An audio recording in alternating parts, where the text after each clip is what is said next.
Kami dari kelompok 3 akan membahas kaidah fikih sebagai instrumen pembentukan fatwa yang beranggotakan Saya Anggun Marwa Syafana. Saya Raptaliza. saya Muhammad Zaidan Syaputra. Saya Zaki Angelina. Saya Indah Anggraini. Saya Widiantoni Angelita. Selamat menyaksikan. Baik, materi yang pertama yaitu qawaid fikih. Apa sih qawaid fikih itu? Secara bahasa, qawaid berasal dari kata kaidah yang berarti dasar atau fondasi. Seperti fondasi bangunan, kaidah fikih adalah landasan yang menopang ribuan hukum Islam di atasnya.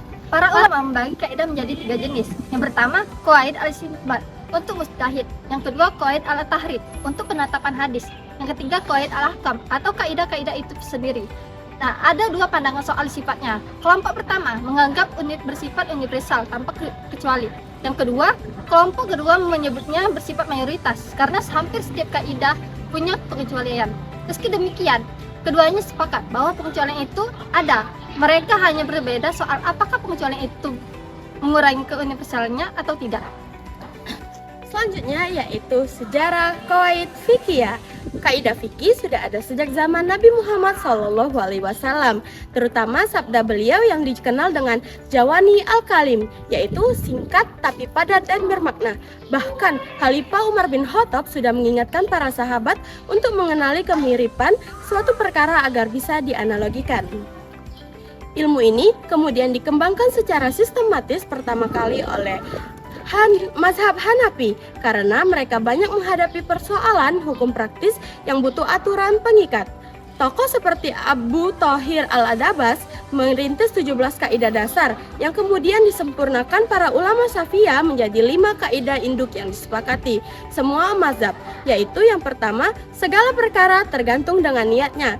Yang kedua, tidak hilang oleh keraguan, dan yang ketiga, kesulitan mendatangkan kemudahan. Keempat, kemudaratan harus dihilangkan, dan yang kelima, adat kebiasaan. Dapat menjadi hukum puncaknya pada akhir abad ke-13 Hijriyah, lahirnya majalah Al-Qalam Al-Adiyah Islam dengan 1851 pasal yang memuat 99 kaidah fikih fundamental dibagi dengan awalnya. Setelah tahu definisi dan sejarahnya, pasti kalian bertanya-tanya nggak sih apa manfaat dari kaidah fikih ini?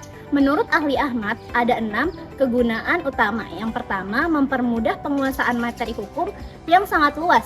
Yang kedua, membantu menjaga konsistensi dalam menjawab persoalan-persoalan yang diperdebatkan. Yang ketiga, mendidik para ahli fikih agar cakap menghadapi tantangan zaman. Yang keempat, mempermudah mereka yang berbakat di bidang fikih. Yang kelima, meringkas banyak persoalan dalam satu ikatan yang mudah dipahami.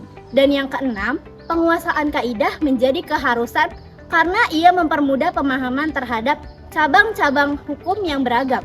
Jadi singkatnya, kaidah fikih adalah peta jalan bagi siapapun yang ingin menguasai hukum Islam secara komprehensif.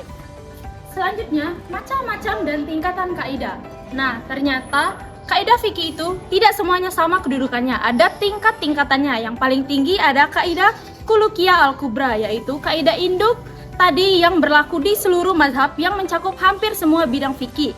Di bawahnya itu ada kaidah-kaidah besar lainnya yang juga disepakati semua mazhab, namun cakupan cabangnya lebih sedikit. Lalu ada kaidah umum yang berlaku di beberapa mazhab saja. Selanjutnya ada kaidah dengan daya tampung sempit yang hanya berlaku untuk persoalan-persoalan tertentu. Dan yang terakhir itu ada kaidah yang masih diperdebatkan keberadaannya oleh para ulama.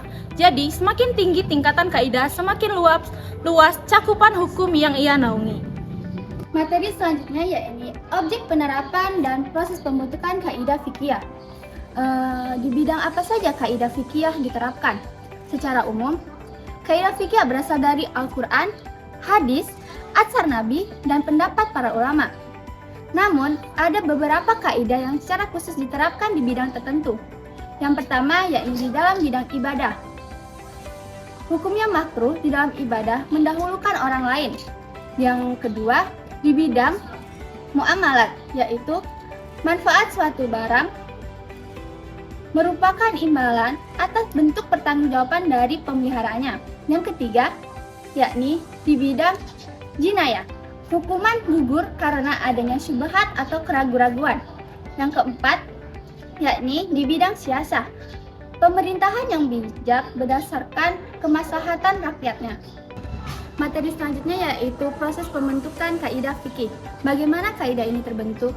Al-Jazuli menjelaskan, awalnya dimulai dari Al-Quran dan hadis sebagai sumber utama, kemudian lahirlah fikih sebagai metodologi hukum Islam yang berpola pikir deduktif. Dari situlah dihasilkan fikih. Ketika hukum-hukum fikih punya pola yang berulang dan mapan, maka terbentuklah kaidah fikih.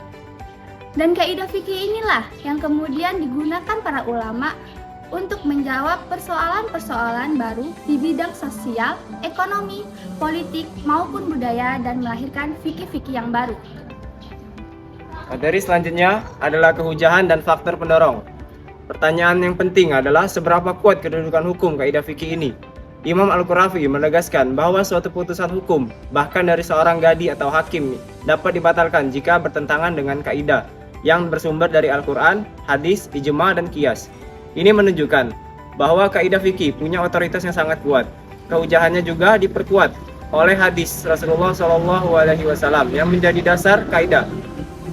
Kaidah pertama, sesungguhnya segala amal perbuatan tergantung pada niatnya. Hadis riwayat Bukhari. Lalu apa yang mendorong para ulama menyusun kaidah fikih ini? Al-Qurafi sendiri berkata, siapa yang hanya menghafal kasus per kasus tanpa kaidah, ia tidak akan pernah sampai ke tujuan dan akan menghabiskan usianya tanpa hasil. Ada 3 faktor utama pendorongnya. Yang pertama, semakin bertambah banyaknya hukum fikih yang perlu dikelola. Kedua, adanya dorongan dari nas Al-Quran dan hadis sendiri untuk membentuk kaidah. Dan ketiga, pengalaman langsung para ulama di lapangan dalam menghadapi realita masyarakat yang terus berubah. Ketiga faktor inilah yang mendorong lahirnya ilmu qawaid fikih sebagai disiplin ilmu yang mandiri. Sekian penjelasan dari kelompok kami. Wassalamualaikum warahmatullahi wabarakatuh.